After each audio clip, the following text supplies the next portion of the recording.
मेरी फिक्र में मेरा ईमान मुझे कहता है कि जिस जगह पर मस्जिद थी, है और रहेगी, बाबरी मस्जिद है और रहेगी, बाबरी मस्जिद जिंदाबाद, जिंदाबाद, भारत जिंदाबाद, जय हिंद। तो मैं ये पूछना चाह रहा हूं कि क्या मोदी सरकार एक समुदाय, एक मजहब की सरकार है या पूरे देश के मजाहिब को मानने वालों की सरकार है, जिसको नहीं मानते उनकी सरकार है? हमको बता दीजिए। क्या मोदी सरकार सिर्फ एक फिक्र और नजरिया हिंदुत्व की सरकार है?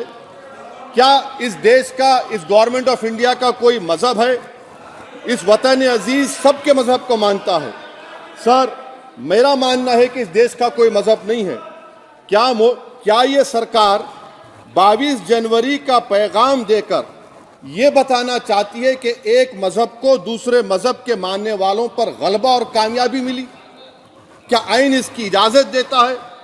क्या ये पैगाम आप जब ऐवान से दे रहे हैं तो 17 करोड़ मुसलमानों को आप क्या पैगाम दे रहे हैं, ये मैं आप पर छोड़ता हूं।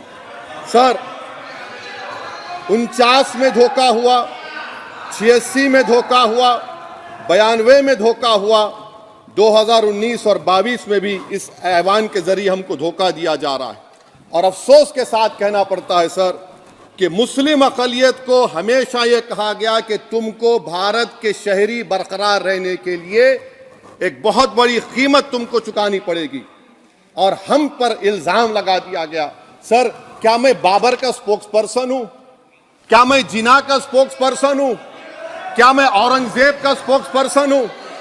बताइए सर, आखिर मैं कहां तक आप मुझे लेकर जाएंगे? दूसरी बात यह है सर, दूसरी बात यह है कि फिर 6 दिसंबर के बाद देश में फसाद हुआ, नौजवानों को टाडा में डाला गया, जो बूढ़े होकर निकले।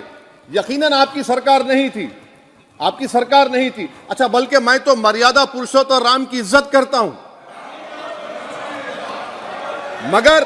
मगर मैं नाथूराम गोडसे से नफरत करता हूं। मेरी नस्लें नफरत करती रहेंगी, क्योंकि नाथूराम गोडसे ने उस शख्स को गोली मारी जिसके जबान से आखिरी लफ्ज निकले, हे राम।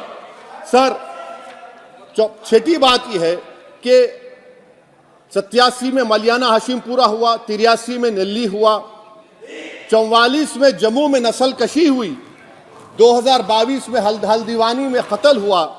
इतने धोखे सबसे बड़े किसको दिए गए? असदुद्दीन ओवैसी को दिए गए। मगर फिर भी मुझसे ही कहा जाता है कि वफादारी को तुम साबित करो अपनी ओवैसी। सर, आज भारत के 17 करोड़ मुसलमान अपने आप को अजनबी और एलिनेट महसूस कर रहे हैं। मैं बहुत बड़ी नाइंसाफी होती है, सर ये कोई तारीखी नाइंसाफी को इंसाफ नहीं किया जा रहा है। स्पीकर बल्कि अंग्रेजी में स्पीकर सर, केवल एक प्रश्न का जवाब ओवैसी साहब दे दें कि बाबर को वो आक्रमणकारी मानते हैं या नहीं मानते हैं? पुष्पमित्रा संघा को आप क्या मानते हैं? बताओ, पुष्पमित्रा संघा को आप क्या मानते हैं? जम्मू के वो, कश्मीर के वो राजा को क्या मानते हैं जिसके पास एक फौज थी मंदिरों को तोड़ने के लिए? आप क्या मानते हैं?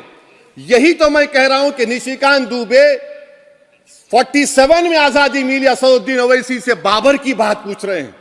तुम गांधी की बात पूछते, तुम बोस की बात पूछते, तुम जलियांवाला बाग की बात पूछते, तुम काला पानी में जो मुसलमान शहीद हो गए उनकी बात पूछते, मगर बाबर की बात पूछी जाती है।